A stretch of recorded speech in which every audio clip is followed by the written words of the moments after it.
నేటి దిన వాక్య ధ్యానం కొరకు పేతురు రాసిన మొదటి పత్రిక 3వ అధ్యాయము 9వ వచనంలో రాయబడిన మొదటి వాక్య భాగాన్ని చదువుకుందాం. ఆశీర్వాదమునకు వారసులవుటకు మీరు పిలువబడితిరి. చదవబడిన ఈ వాక్య భాగంలోని దీవెన నా ప్రియులకు మీరందరూ పొందుదురుగాక. వాక్య ధ్యానం కొరకై ప్రార్థన. ప్రేమ కలిగిన మా తండ్రి, నీకు వందనాలు.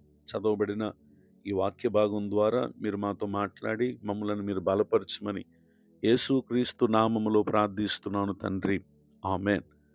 మానవులమైన మనలను సృష్టించినటువంటి దేవుడు ఆది దంపతులైనటువంటి ఆదాము అవ్వలు మొదలుకొని నేటి ఈ కాలం వరకు ఉన్నటువంటి మానవులమైన మనందరి విషయంలో ఆయనకున్నటువంటి ముఖ్యమైనటువంటి ఉద్దేశం ఆదికాండం 1వ అధ్యాయం 26వ వచనంలో ఆశీర్వాదకరమైనటువంటి స్థితిలో ఉండాలనేది దేవుని ఉద్దేశం.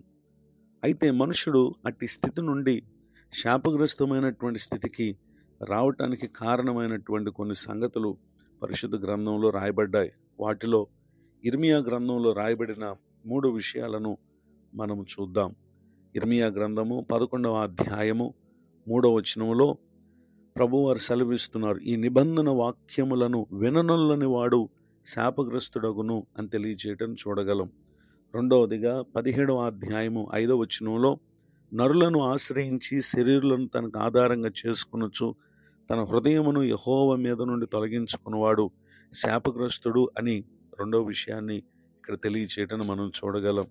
తిరిగి మరల 3వ మాట ఇర్మియా గ్రంథము 48వ అధ్యాయము 10వ వచనంలో యెహోవా కార్యమును అశ్రద్ధగా చేయువాడు శాపగ్రస్తుడగును గాక అని తెలియచేయటం మనం గమనించగలం.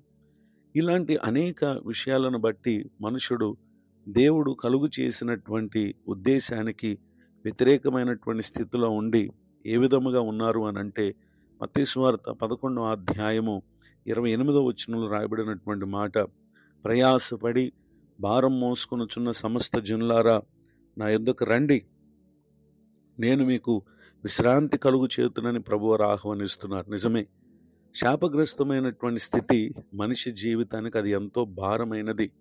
అట్టి స్థితి నుండి ఆయన మనల్ని విడిపించటానికి మన కొరకు శాపగ్రస్తమైనటువంటి స్థితిగతులను తాను మోసి మనలను దీవెనకరమైనటువంటి స్థితిలో నిలబెట్టడానికి యేసుక్రీస్తు ప్రభువారు ఈ లోకానికి వచ్చారు. వచ్చినటువంటి ఆయన అంటున్నారు కదా, నా యొద్దకు రండి, నేను మీకున్నటువంటి శాపమును తొలగించి మీకు నెమ్మదిని, సమాధానాన్ని, సంతోషాన్ని, ఆశీర్వాదాన్ని ఇస్తానని ప్రభువారు తెలియపరుస్తున్నారు. ఆ సంగతులను గురించి పేతురు గారు తన పత్రికలో అంటున్నారు కదా, మీరు ఆశీర్వాదమునకు వారసులవుటకు పిలువబడితిరి అని తెలియచేయటం గమనించగలం.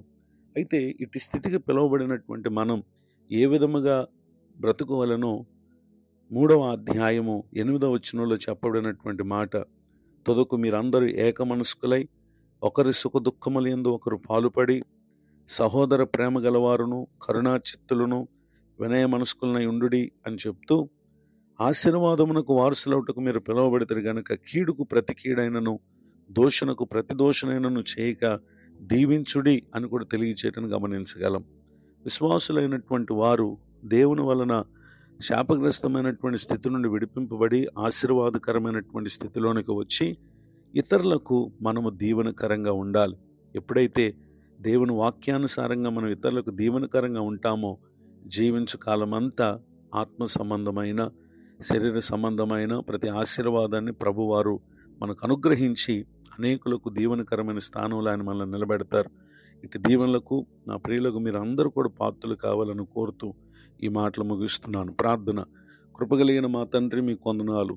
నేడు విన్న ఈ వాక్య భాగం ద్వారా మేము ఆశీర్వాదకరమైనటువంటి మార్గములో ఉండటానికి ఆటంకాలు ఏవేవైతే ఉన్నాయో వాటిని మేము విడిచిపెట్టి ఇది మొదలుకొని మీ వాక్యమును మేము వినుటయందు మా హృదయమును ఎంతమాత్రం మీ మీద నుండి తొలగించుకొనక మీ కార్యము చేయుటలో శ్రద్ధ వహించు వారమై జీవించడానికి సహాయం చేయండి. దైవజనులను, వారి కుటుంబాన్ని, సేవా పరిచయం దీవించండి. కృంగిన వారిని, దుఃఖితులను ఆదరించి ఓదార్చమని ప్రార్థిస్తున్నాను. మరి యొక్క నూతన సంవత్సర దయాకిరీటను పొందిన మా ప్రియులను దీవించండి. మీ పరిచర్యందు ప్రయాసపడుతున్న ప్రతి ఒక్కరిని కూడా ఆశీర్వదించండి. యేసుక్రీస్తు నామములో ప్రార్థిస్తున్నాను తండ్రి, ఆమెన్. తండ్రి, కుమార, పరిశుద్ధాత్మ దేవుడి తోడే నడిపించునుగాక. ఆమెన్.